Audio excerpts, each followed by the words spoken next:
I am Yareli Campos. Here's my ID. Note cards.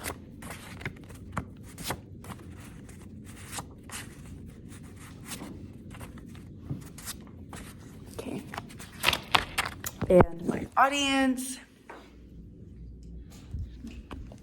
Okay. And today I want to talk about what we can do to help prevent human trafficking. So I want to start off with asking what exactly are we looking at and why do we care? I wanted to start off with that because most people, I bet all of you probably in this room, have a false sense of safety with the ideology of that could never happen to me. I don't fit the stereotype. It's just not an issue where I'm at. But that is far from the truth. And I wanted to also build off of that and put that the purpose of this is to build safety, because the more aware you are about this issue, the more safer you are, because you are more aware of your surroundings, you're aware of the warning signs. And there's a huge stigma promoting that lack of information.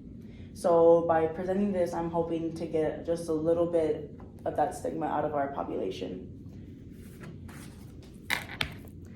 And I wanted to start off with this quote. 48 years ago, prostitution was legalized in Nevada, and as a result, Nevada has developed into a breeding ground for sex trafficking and commercial sexual exploitation. It also ranks in the top 10 states for trafficked and exploited youth. We are in the top 10 out of 50 states. And if you stop and think about how many people are in each state, that's really, really sad. How many of our people are going missing, then we made it to the top 10 for human trafficking. And according to awakenreno.org, prostitution was one of the reasons that we made it to the top 10, because once prostitution was legalized, we climbed our way up there because it gave predators a means to, this is like a place to go to, this is hunting ground, like this is where I can get my victims. But DHS.gov goes over how it's anyone who goes missing, because I did want to also bring up the fact that it's not just prostitution, it is not the number one leading cause as to why you get trafficked. I wanted to bring up DHS.gov because they go over the fact that it's literally anyone. We made it to the top 10 because of prostitution, but it's anyone. It could be me, it could be you, it could be your mother, it could be your sibling, it could be anyone. And that's what I really want to touch on. And now that I've covered a small fragment of the severity of the issue, I want to look at numbers. So this is just a little bit of the numbers, and I want you to look at these numbers and realize that these people were just going on their day-to-day lives. They could have been getting gas, they could have been going to Walmart, they could have had a night out and just decided to walk back alone that night. They could have been doing anything, and next thing you know, no one ever saw them again. Next thing you know, they're stuck in a human trafficking ring. And a significant number that I wanted to touch on is a UNLV website has an article where they touch on human trafficking. There have been over 40,000 cases reported, but how many of those cases are we missing?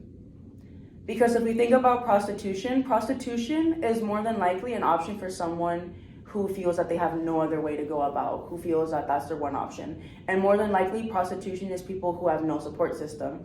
And if you don't have a support system, who's looking for you? If you don't have a support system, who's gonna report you missing? Who's gonna put posters with your face on it that says, help find me? So we're missing a big chunk of that number because there are so many people who have gone missing, but no one's cared enough to report them missing. And on the humantraffickinghotline.org, the specific number for Nevada is 3,877 people that have been reported missing. And a huge chunk of that is coming from our major cities, which is Reno and Vegas. And Reno and Vegas are also tourist attractions. We have traffic coming in and out all the time. If you go near downtown Reno, you're gonna see plates from all over the country. You're gonna see Texas, Idaho, Utah, California. And how many of those people don't make it back home? Or Vegas, everyone loves Vegas, but who wants to go missing in Vegas? Because people are coming in and out all the time, and we need to think about that when we think about Nevada. We have tourist attractions as our two major cities, people coming in and out all the time. And I wanted to touch on resources and awareness, because the point of this is not to create fear, but it's to create awareness. And it's to touch on the fact that education is right at your fingertips. You can look up human trafficking, how can I help? And I even put 2 websites where you can help prevent these issues. And then I wanted to touch on how much would these numbers decrease if we cared more? Because there's not one single person in this room, including me, who will actively go and look at the cases, who will actively go and check how many are we missing now. And that is an issue that we need to talk about because there's not one single person that does that. And I put the websites up there because those are great resources. And then I wanted to end with how much different would it be if we all just tried? And these are the top 5 risk factors, but again, it could be anyone, but these are the top 5 risk factors. So it's important to recognize the people who are in these communities who are at risk, because yes, they will look at people who have lower SES, social economic status, but it could be anyone. You could be going into your gated mansion and boom, you're missing. It could be anyone. You could be living a comfortable life and the next thing you know, you're gone. And it takes 48 hours for a runaway youth to be trafficked by a trafficker. And it's said that after 48 hours, the chances of finding you are impossible. So it's important to know these facts, and it's important to know who is more likely to be a victim and keep an eye out for that community. But it's also important to recognize how real this is and how likely we as individuals are likely to go missing along with them.